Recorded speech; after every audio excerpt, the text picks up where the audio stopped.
Here we have a sump tube on a Moroccan 38.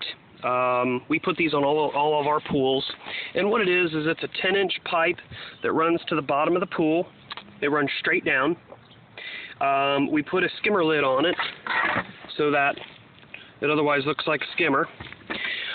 But during the rainy season, such as what we've had here recently in Ohio, I think 7 inches we've received already this spring, when we're concerned about the water being higher than halfway on the pool, 3/4 max, of course you never want the water around the pool to be higher than the water in the pool, we're going to put a sump pump in here. And this is our insurance policy, just a regular old sump pump. You want to make sure you have the kind that has a float that goes up and down. You don't want the ones that have just a float that waves around. It's got to be on this slide setup here. And what you're going to do is you connect your hose to the pump, and you want to make sure that you've got the float away from the cord and the discharge hose, and we're just going to slide that in about halfway.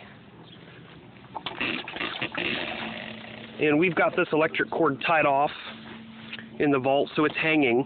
If you don't have a vault or something to tie it off of, you can run it through, put a knot through that lid, and you're all set. It's below frost line. It won't freeze in the winter, and if the water should exceed halfway or wherever you hang that pump, it'll pump it out.